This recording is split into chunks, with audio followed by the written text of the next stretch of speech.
tour mo to. Anong hotel yan? Princess. Princess Hotel. Southampton. Princess Hotel Southampton. Southampton Princess Hotel. Napagod ako sa pag-akit dito pero pagdating mo sa ibabaw talaga. Relaxing. Relaxing.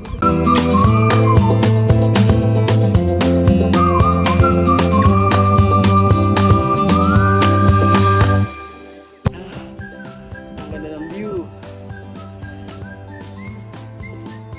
Balik tayo sa kabila. Ikot-ikot.